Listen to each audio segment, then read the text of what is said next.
교송하시겠습니다. 341장 찬송.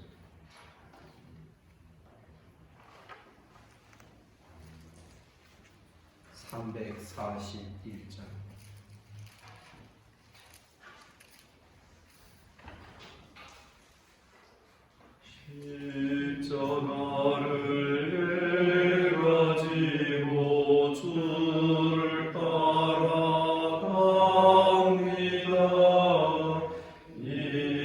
이제부터 예수로만 나의 보배 삼겠네. 세상에서 부귀영화 모두 잃어버려도 주의 평안 내가 받고 영생 복을 받겠네.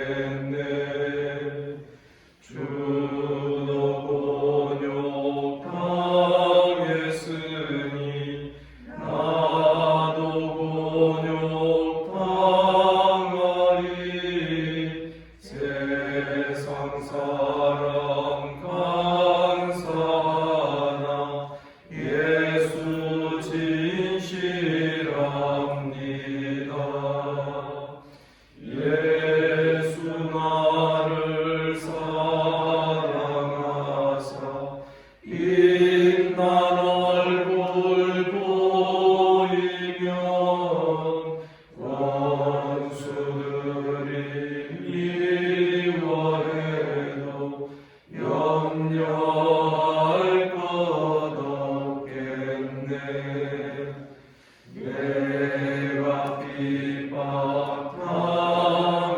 때에 주의 품에 안기고 세상 고초 당할수록 나는 위로받겠네. 주가 주신 기쁨을 기뻐할 것 무엇냐. 주가 나를 사랑하니 기뻐할 것뿐일세.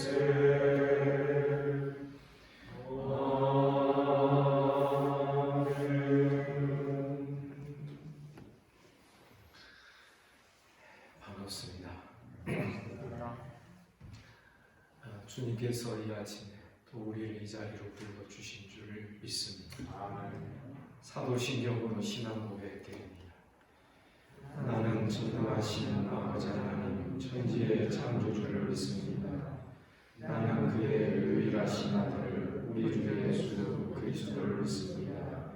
그는 성령으로 잉태되어 동정녀 마리아에게서 나시고 본디오 빌라도에게 고난을 받아 십자가에 못 박혀 죽으시고 장사된 지 사흘 만에 죽은 자 가운데서 다시 살아나셨으며 하늘에 오르셔 전능하신 아버지 하나님 우편에 앉아 계시다가 거기로부터 살아있는 자와 죽은 자를 심판하러 오십니다. 나는 성령을 믿으며 거룩한 공교회와 성도의 교제와 죄를 용서받는 것과 몸의 부활과 영생을 믿습니다. 아멘. 하나님 말씀 신약 성경 고린도 후서 1장을 보시겠습니다. 오늘부터는 고린도 후서를 강론합니다. 성경에 표시해 주시기 바랍니다.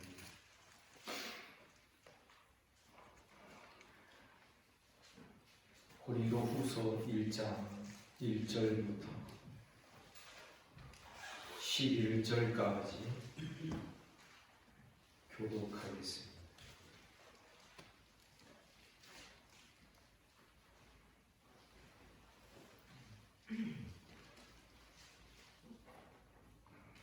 고린도후서 1장 1절 제가 읽습니다. 하나님의 뜻으로 말미암아 그리스도 예수의 사도된 바울과 형제 디모데는 고린도에 있는 하나님의 교회와 또 온 아가야에 있는 모든 성도에게 하나님의 아버지와 예수 그리스도로부터 찬송하리로다. 그는 우리 주 예수 그리스도의 하나님이시요 자비의 아버지시요 모든 위로의 하나님이시니 우리의 모든 하나님께서 우리를 위로하사 우리로 하여금 하나님께 받는 이로써 모든 하나님 중에 있는 자들을 의롭게 하시는 이시로다. 그리스도의 고난이 우리에게 넘친 것 같이 우리가 받는 위로도 그리스도로 말미암아 넘치는도다. 우리가 하나님을 또 우리가 위로하고 하는 것이요 우리가 위로를 받는 것도 저희가 위로를 받게 하는 것이니 이 위로가 너희 속에 역사하여 우리가 하는 것 같은 고난을 너희도 힘들게 하느니라. 너희를 위한 우리의 소망이 견고함은 너희가 고난에 참여하는 자가 된 것 같이 위로에도 그러할 줄을 알미라. 그러나 우리가 아시아에서 방황하는 너희가 우리를 원하지 않으니 힘이 격돌없이만 너를 향하여 살아서까지 끊어지고 우리는 우리 자신이 사형 선고를 받은 줄 알았으니 이는 우리로 자기를 의지하지 말고 오직 죽은 자를 다시 살리시는 하나님만 의지하게 하시니라. 그가 이같이 큰 사랑에서 우리를 견디셨고 또 견디실 것이며 이후에도 견디시기를 우리에게 바라노라. 다 같이 너희도 우리를 위하여 간구함으로 도우라. 이는 우리가 많은 사람의 기도로 얻은 은사로 말미암아 많은 사람이 우리를 위하여 감사하게 하려 함이라. 아멘. 고린도 후서는 고린도전서의 반복은 아닙니다. 성경에 보면 똑같은 이야기를 반복적으로 기록한 경우는 거의 없죠. 다시 말씀드리면 고린도후서는 고린도전서를 통하여서 교정이 되지 않고 또 수정이 되지 않고 고쳐지지 않는 면들을 다시 단순 반복하는 것이 아니라 왜 고쳐지지 않았을까? 왜 고린도전서의 사도의 권면을 고린도 교회가 그렇게 받지를 못했을까? 사실 더 근본적인 원인을 다루고자 하는 내용이 고린도 후서에 기록이 되어 있습니다.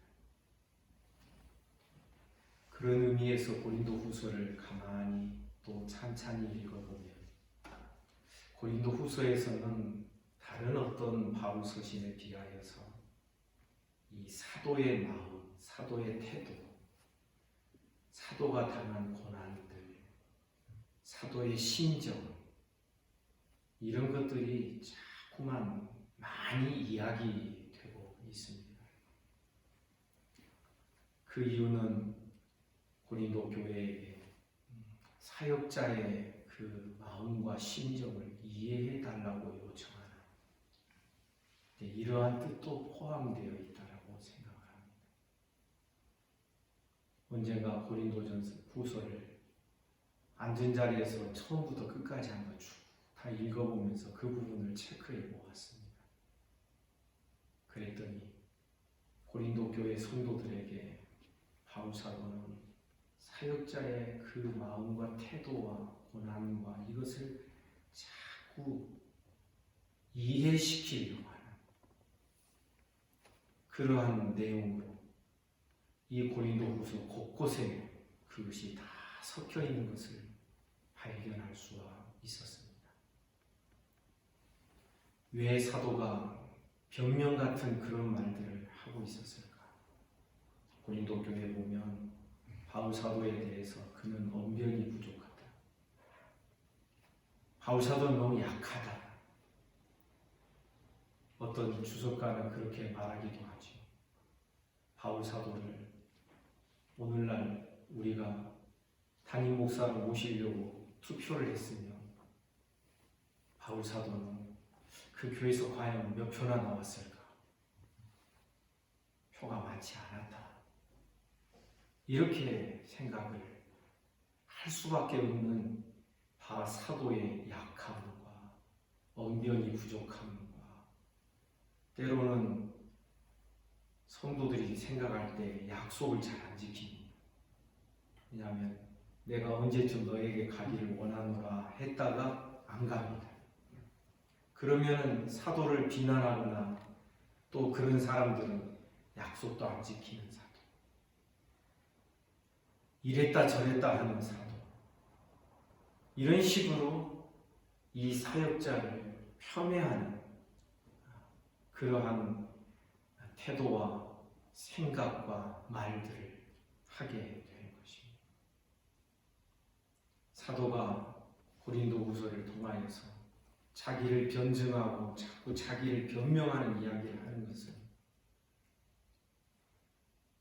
이게 모두 사단의 작전과도 관련이 있기 때문에 그렇습니다. 그래서 고린도후서에 보면 유독 다른 서신과 다르게 사단에 대한 이야기가 몇 번 나옵니다. 이 세상 신이 잊지 아니한 자들의 마음을 혼미케 합니다. 그래서 복음의 광채가 가리워서 저들이 말씀을 듣지 못하게 합니다. 그랬을 때 믿지 아니한 자들이라는 것은 교회 밖에 믿지 아니한 자들 말함이 아니라 교회 안에 있는 대로 진리를 받지 못하는, 진리를 따라서 영적으로 행하지 못하는 자들, 이런 자들을 의미하는 것입니다. 그런데 사도가 이렇게 말하는 이유가 있습니다. 사단의 모든 작전은 진리를 전하는 자들을 훼손시키는 겁니다. 진리를 가르치는 자들을 그들에 대하여서 안 좋은 태도를 갖게 하는 것입니다. 그렇게 하면 자연히 무엇이 훼손됩니까? 진리가 훼손될 수밖에 없는 것입니다. 사랑하는 성도 여러분, 이 단순한 원리를 우리가 잘 깨달아야 됩니다. 어떻게 보면 제가 저에 관하여서 드리는 말씀 같아서 잘 하지 않는 이야기들입니다.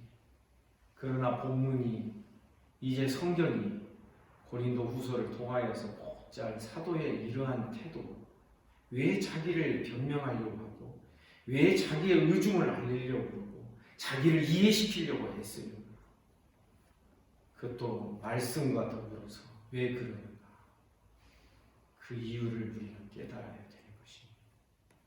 여러분, 진리는 책상에서 책으로 배우는 게 아닙니다. 이론으로 배우는 게 아닙니다. 여러분, 진리는 예배 시간에 목회자와 설교자와 성도 사이에 아름다운 교통이 있으면서 진리가 내 마음속에 들어와야 되는 것입니다. 그 관계에서 마귀가 끼어들게 되면 미안합니다. 말씀을 들어도요, 살로 가긴 못 듣습니다. 그냥 딱딱하고 그냥 나는 배울 것만 배울 거야, 이런 태도의 성도는요, 죄송하지만 마침내 진리에 이를 수가 없는 것입니다. 사실 고린도 후서의 전체적인 밑바탕을 제가 오늘 설명드릴 것입니다. 우리 한번 고린도 후서를 들어가 보면서 오늘날 이 시대의 성도들에게 고린도 후서가 말하고자 하고 가르쳐 주고자 하는 내용이 무엇인지 우리 그것을 유념하여 깊이 보며 깨닫는 은혜가 있기를 주님의 이름으로 축복합니다. 1절에 보면 하나님의 뜻으로 말미암아, 이 하나님의 뜻은 적어도 사도에게 있어서는 창세전에 하나님의 영원한 작정의 뜻을 포함하고 있습니다.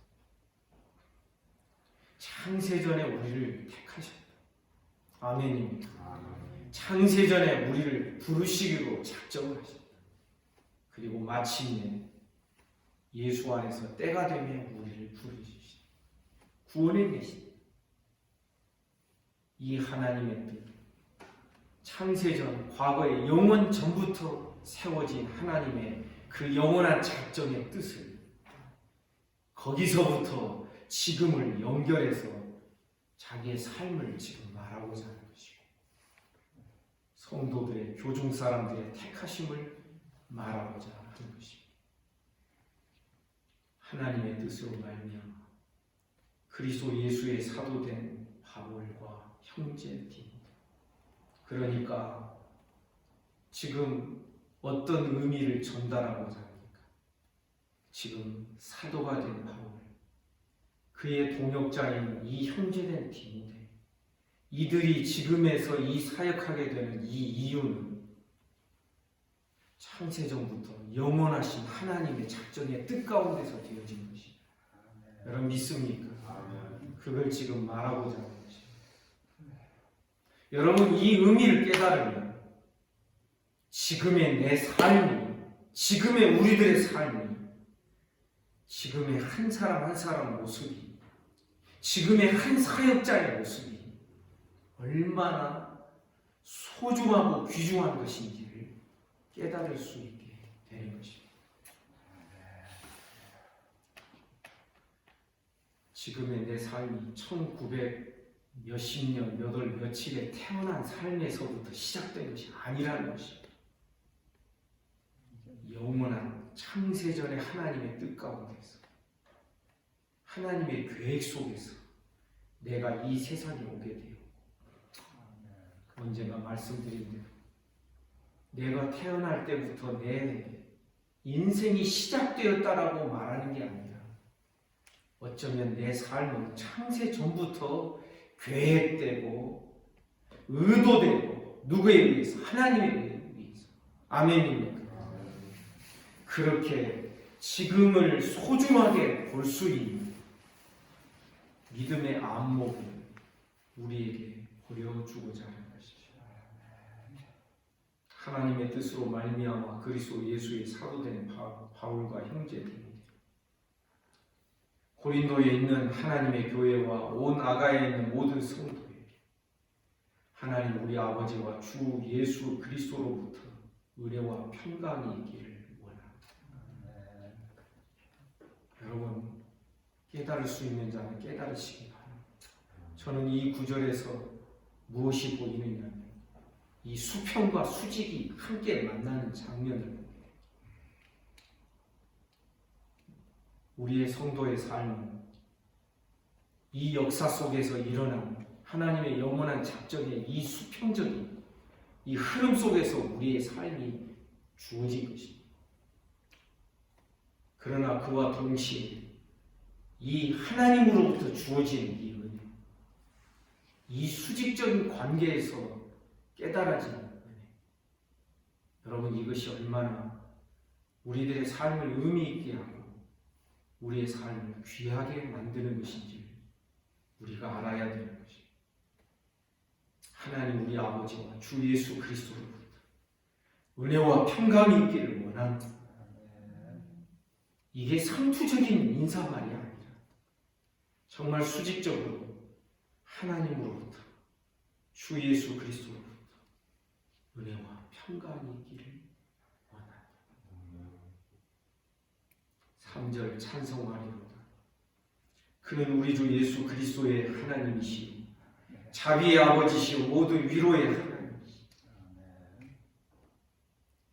그는 사람들을 묵상하고 생각하기 이전에 먼저 하나님이 어떤 분이신지를 항상 묵상하고 깨달으며 하나님이 어떤 분이신지를 먼저 가르치기를 원했습니다. 그는 우리 주 예수 그리스도의 하나님이시다. 자비의 아버지시다. 모든 위로의 하나님이시다. 특별히 고린도후서에 보면 1장에서 위로의 하나님 많이 이야기합니다. 주 예수 그리스도의 하나님이실 뿐만 아니라 우리의 자비 아버지시오 모든 위로의 하나님. 성도 여러분, 이 하나님과 날마다 함께 경험하며 이 하나님을 날마다 경험하며 나아가는 우리의 신앙이 되기를 주님의 이름으로 축복합니다. 그 위로의 하나님이 4절에 보니 우리의 모든 환난 중에서 우리를 위로하사 우리로 하여금 하나님께 받는 위로로서 모든 환난 중에 있는 자들을 능히 위로하게 하시는 이시오. 환난 중에 있는 우리를 먼저 위로하십니다. 이제 4절 이하에서부터는 우리와 너희를 구분하고 있습니다. 우리는 사역자들입니다. 사역자들과 성도를 구분합니다. 그래서 사역자들의 모든 환난 중에서 사역자들을 위로하사 사역자들로 하여금 하나님께 받는 위로로서 모든 환난 중에 있는 성도들을 능히 위로하게 하시는 것이다. 사도가 사역하는 자가 교회에 함께 있다라고 하는 것은 사실은 모든 교회의 위로가 되고 모든 교회의 유익이 되어야 합니다. 그것을 가르쳐주고자 하는 것입니다. 그래서 우리가 받는 위로가 모든 환난 중에 있는 너희 성도들의 위로가 될 것이다. 우리와 너희는 이렇게 밀접한 연관이 있도록 하나님이 묶어주셨다. 5절에 보니 그리스도의 고난이 우리에게 넘친 것 같이 우리가 받는 위로도 그리스도로 말미암아 넘칩니다. 고난이 넘치었으면 위로도 넘칠 줄 안다. 여러분, 고난과 위로는 동전의 양면과 같이 밀접한 연관이 있게 되는 줄 믿습니다. 고난은 하나님의 위로, 그리스도의 위로를 경험하는 좋은 지름길이 됩니다. 사랑하는 성도 여러분, 지금도 어려움과 고난 속에 있는 성도들 많이 있습니다. 하나님 위로를 받으시기를 주님의 이름으로 축복합니다. 위로가 있습니다. 이 하나님의 위로가 먼저입니다. 사람으로부터의 어떤 위로가 아니라 하나님으로부터 받는 위로, 이것이 먼저 경험되고 먼저 우리의 기둥처럼 세워지지 않으면 사람의 모든 위로는 다 얄팍한 말장난이 되고 헛것이 될 수밖에 없는 것입니다. 어떤 성도들은 기도하겠습니다.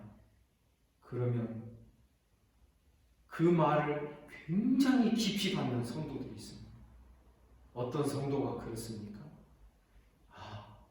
기도가 어떤 것이다라는 것을 평상시에 잘 알고 경험하고 맛보고 있는 자는 기도하겠습니다.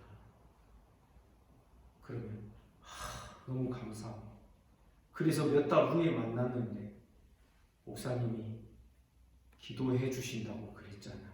그걸 아직도 기억하고 있는 성도들이 있어요. 기도의 위력을 아는 자는 기도하겠습니다. 그러면 벌써 위로받습니다. 아멘입니다. 그런데 자기의 삶에서 기도가 그냥 늘 입버릇처럼 나오는 단순한 상투적인 말이면 기도하겠습니다. 우리껏 한번 해보는 이야기겠지. 그래요? 그러면서 건성으로 지나가는 자는 그런 말에 위로를 못 받습니다. 사랑이 여러분, 고난 속에서 위로받는 성도, 이런 은혜가 있기를 간절히 소원합니다. 그런데 5절에서 사역자들이 고난 속에서 위로받는 것이 6절에 보니 너희를 위한 것이다 라고 말합니다.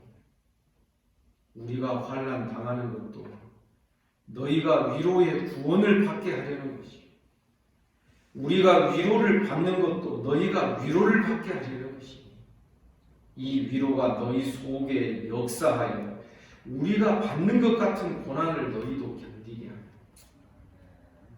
우리와 너희의 관계. 사실 어제 좀 관심이 있어서 이 주석서들을 좀 이렇게 한번 뒤적거려 봤어요. 그런데 이 관계를 명확하게 보여준 주석서가 없는 것 같아요.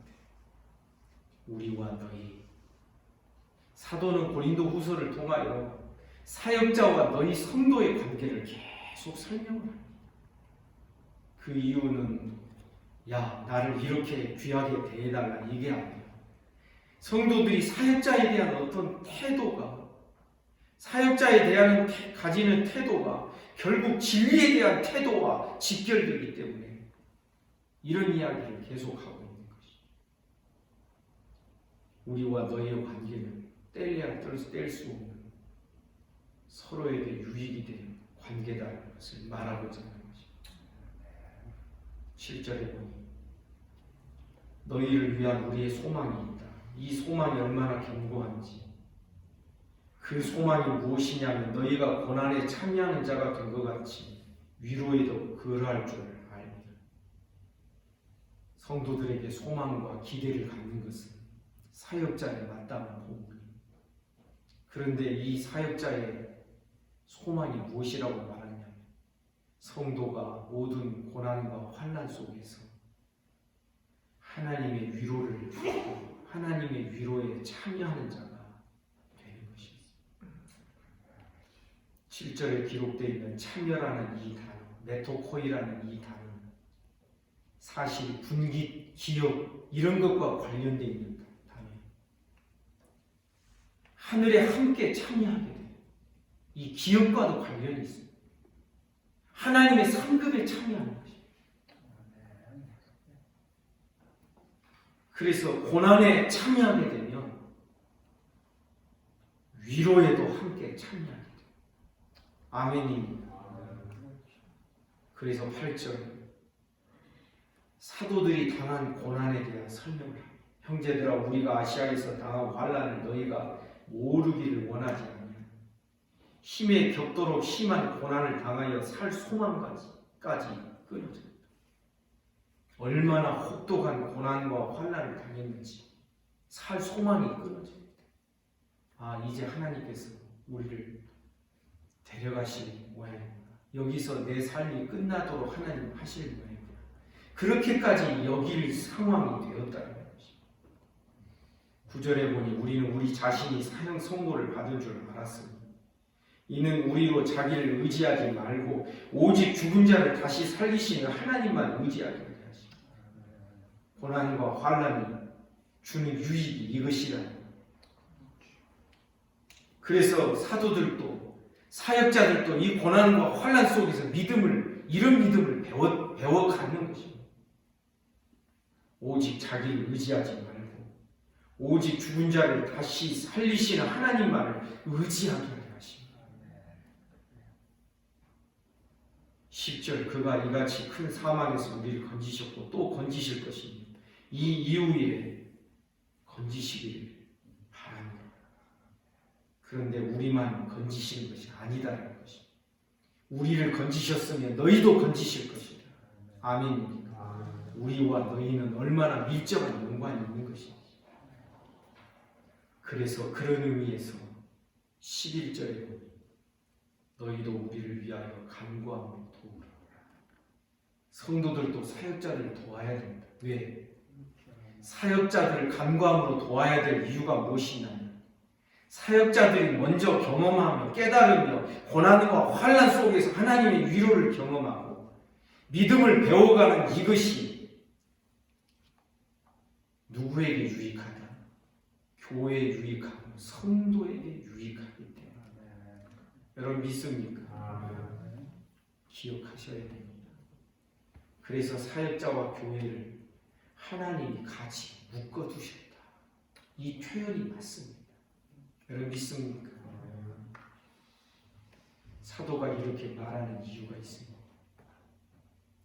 사역자에 대한 태도가 결국 진리에 대한 태도처럼 보여지기 때문에 그렇습니다. 11절에서 너희도 우리를 위하여 간구함으로 도우라. 왜 성도가 기도함으로 간구함으로 사역자들을 도와야 될 것인가? 이는 우리가 많은 사람의 기도로 얻은 은사로 말미암아 많은 사람이 우리를 위하여 감사하게 하려 합니다. 성도들이 사역자들을 위하여 기도해주고 기도하고 사역자들이 은혜를 받고 고난과 환난 속에서 하나님의 위로 속에서 견디고 인내하고 소망 가운데 굳게 서게 되면 결국은 누구에게 유익이라?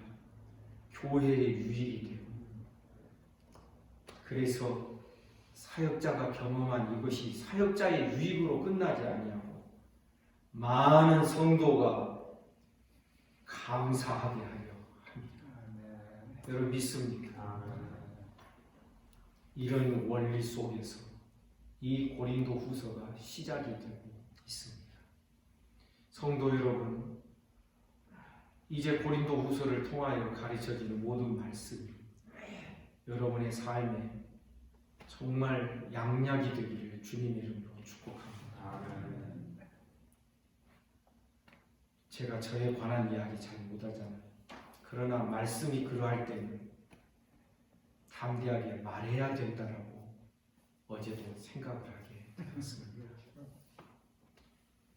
물론 바울 사도처럼 저도 언변이 부족하고 때로는 마음이 유약하기도 하고 때로는 이렇게 하겠다 해놓고도 못하는 것이 있고 그렇습니다.